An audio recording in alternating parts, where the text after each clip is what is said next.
આજ રોજ તારીખ 23ને ગુરુવારના રોજ રાજકોટ જિલ્લાના પારેવડા ગામમાં વિકાસ સંકલ્પ સભાનું આયોજન કરવામાં આવ્યું હતું। ત્યારબાદ જસદણ તાલુકાના કેબિનેટ મંત્રી શ્રી કુંવરજીભાઈ બાવળિયા તથા ભૂપતભાઈ બોદર, રાજકોટ જિલ્લા ભાજપ પ્રમુખ શ્રી અલ્પેશભાઈ ડોલરિયા તથા આજુબાજુના સરપંચશ્રીઓ તથા ગામના વડીલો ઉપસ્થિત ગ્રામજનોના પ્રશ્નો બધા હલ કરવામાં આવ્યા હતા। સંવાદદાતા મહેશ લીંબડિયા। મારું નામ અલ્પેશ ડોલરિયા, રાજકોટ જિલ્લા ભારતીય જનતા પાર્ટી પ્રમુખ તરીકે છું। આજે પારેવડા ગામ ખાતે અમારી ભારતીય જનતા પાર્ટીની આજ મિટિંગનું આયોજન કરવામાં આવ્યું હતું। અમારા જિલ્લા પંચાયતના ઉમેદવાર તેમજ તાલુકા પંચાયતના ઉમેદવારશ્રીઓ તેમજ રાજ્યના કેબિનેટ મંત્રી અને આપણા વિસ્તારનું જેને રાજકોટ જિલ્લાનું ગૌરવ કહી શકાય એવા કુંવરજીભાઈ બાવળિયા સાહેબ, ભૂપતભાઈ બોદર, મહામંત્રી નરેન્દ્રસિંહ સહિતના આગેવાનો ઉપસ્થિત રહ્યા હતા અને મોટી સંખ્યામાં ગામજનો સભામાં પધાર્યા હતા અને ગામજનોએ ભવ્યથી ભવ્ય વિજયનો કોલ પણ અમને આપ્યો છે। મારા માટે ખૂબ જ આનંદની વાત છે કે આ સીટ અમે સારી માર્જિનથી જીતશું અને ભારતીય જનતા પાર્ટીનો ભગવો આ વિસ્તારમાં લઈ રહ્યા છે। અત્યારે તમે જોઈ શકો છો કે જે રીતે માનવ મહેરામણ ઉમટ્યું છે, જે રીતે માતાઓ બહેનો આશીર્વાદ દેવા આવ્યા છે, વડીલો યુવાનો આશીર્વાદ દેવા આવ્યા છે, આ વાતાવરણ જ એમ કહે છે કે ભારતીય જનતા પાર્ટીનો ભગવો લહેર છે।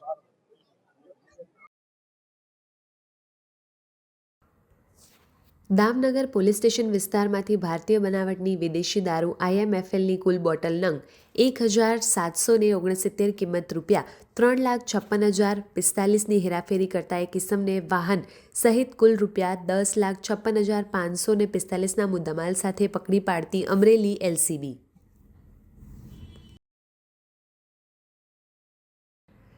ખાંભાથી અમરેલી રોડ પર પિંગલવીર હનુમાનજી મંદિરની દિવાલમાં ટ્રકનો અકસ્માત, મોટી જાનહાનિ ટળી।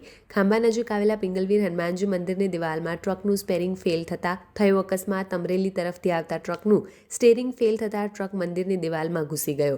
અકસ્માતમાં પિંગલવીર હનુમાનજી મંદિરની દિવાલને નુકસાન, સદનસીબે અકસ્માતમાં મોટી જાનહાનિ ટળી હતી। સંવાદદાતા કારુદ બિલખિયા, અમરેલી। ખંભાળિયાની ધરતી પર આજે એક નવો ઇતિહાસ રચાયો છે। વાલ્મીકી જ્ઞાતિ દ્વારા આયોજિત આ પ્રથમ સમૂહલગ્ન પ્રસંગે સમગ્ર પંથકમાં ઉત્સાહનો માહોલ જોવા મળ્યો હતો। સમાજમાં ખોટા ખર્ચાઓ અટકાવી અને એકતા મજબૂત કરવાના ઉમદા ઉદ્દેશ સાથે આ સુંદર આયોજન કરવામાં આવ્યું છે। રમેશ વાઘેલા, પ્રદેશ મહામંત્રી, ગુજરાત સફાઈ કામદાર મહામંડળ।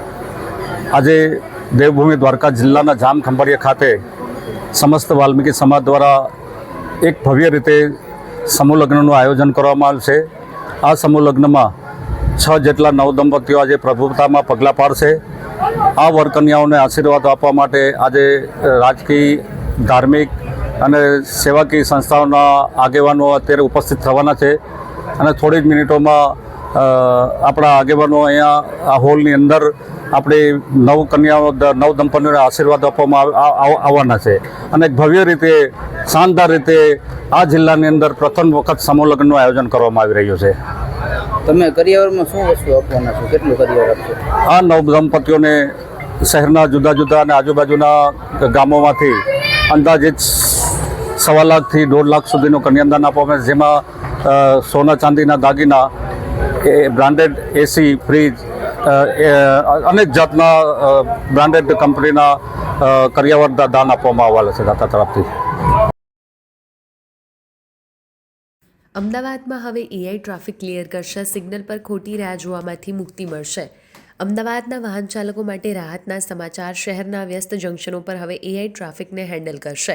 આ adaptive traffic control system ATCS રસ્તા પર વાહનોની સંખ્યા જોઈને આપમેળે સિગ્નલનો સમય નક્કી કરશે। જો એક તરફ ટ્રાફિક વધુ હશે તો ત્યાં લીલી લાઇટ વધુ સમય ચાલુ રહેશે। જંકશન પર હાઈટેક કેમેરા અને સેન્સર્સ લગાવવામાં આવ્યા છે, જે વાહનોની સ્પીડ, ઘનતા, ડેન્સિટી અને લેનના વપરાશ પર સતત નજર રાખશે। હાલમાં પાયલોટ પ્રોજેક્ટ તરીકે શહેરના મુખ્ય 10 જંકશન પર આ ટેકનોલોજી કાર્યરત કરવામાં આવી છે। સિગ્નલ પર બિનજરૂરી વેઇટિંગ ઘટાડવાથી લોકોના સમયની બચત થશે અને વારંવાર એન્જિન બંધ ચાલુ ન કરવા પડતા પેટ્રોલ ડીઝલનો ખર્ચ પણ ઘટશે। જો આ પ્રયોગ સફળ રહેશે તો સમગ્ર અમદાવાદ અને પછીથી દરેક મેટ્રો સિટીમાં આ AI બેઝ સિસ્ટમ લાગુ કરવામાં આવશે। તમારા મતે અમદાવાદના કયા વિસ્તારમાં સૌથી વધુ સિસ્ટમની જરૂર છે? સ્થાનિક સ્વરાજની ચૂંટણીની રેલીમાં કાયદાના ધજાગરા વોર્ડ નંબર 3ના ભાજપના બાઇક અને કાર રેલી યોજાઈ હતી. બાઇક અને કાર રેલીમાં આરટીઓના નિયમોને નેવે મુકાયા હતા. મોટા અવાજ કરતા બુલેટ અને જોખમી કાર સવારી કરતા ભાજપના કાર્યકરો જોવા મળ્યા. રેલીમાં થયેલા નિયમોના ભંગ બદલ મોરબી એસીપીની પ્રતિક્રિયા, આચારસંહિતાની ફરિયાદ આવશે તો કાર્યવાહી કરાશે તેમ કહી કાર્યવાહી મુદ્દે હાથ ખંખેર્યા. એસીપી મોડિફાઈડ સાયલેન્સર અને જોખમી સવારી અંગે જવાબ આપવું ટાળ્યું. ઉના નગરપાલિકાના આપ ઉમેદવાર પર 2 અજાણ્યા શખ્સનો હુમલો. આમ આદમી પાર્ટીના ઉમેદવાર અજય બાંભણિયા ઉપર ફાયરિંગ કર્યાનો આક્ષેપ. ઉમેદવારને સારવાર માટે હોસ્પિટલમાં ખસેડાયા. પોલીસે ફાયરિંગ ઘટના નકારી તપાસ માટે એફએસએલ બોલાવી. ગુરુવારે મોડી રાત્રે 10 વાગે તપોવનના પાટિયા નજીક અજાણ્યા શખ્સોએ હુમલો કર્યાનો આક્ષેપ. અજય બાંભણિયાએ જીવ બચાવવા કાર સીધી પોલીસ સ્ટેશન હંકારી મૂકી હોવાનો દાવો. એને બિનહરીફ કરાવી નાખવી છે, લોકશાહીની હત્યા કરાવી નાખવી છે, ચૂંટણી નથી થવા દેવી. આ પરિસ્થિતિમાં અજયભાઈ ન માન્યા. અજયભાઈએ ઉમેદવારી ફોર્મ પોતાનું ચાલુ રાખ્યું. ઉમેદવાર પોતે લડવાની મક્કમતા બતાવી તો આજે એમના ઉપર ફાયરિંગ થયું, એને જાનથી મારી નાખવાની પ્રયાસ થયો. ત્યારે સરકારને અને તંત્રને મારી અપીલ છે કે તાત્કાલિક ધોરણે એમની ફરિયાદ લઈને કાયદેસરની કાર્યવાહી કરે. પણ એ કરશે કે નહીં કરે એના ઉપર મને બહુ વિશ્વાસ નથી, પણ મને ગુજરાતની જનતા ઉપર વિશ્વાસ છે. ગુજરાતની જનતાને મારે અપીલ કરવી છે કે જ્યારે લોકશાહીનું ગળું દબાવવાનો પ્રયત્ન થાય, જ્યારે ઉમેદવારોને હટાવી દેવાનો પ્રયત્ન થાય, એ વાત તો ઠીક, પણ ફાયરિંગો થઈ જાય ત્યારે ગુજરાતની જનતાએ હવે જાગવાની જરૂરિયાત છે.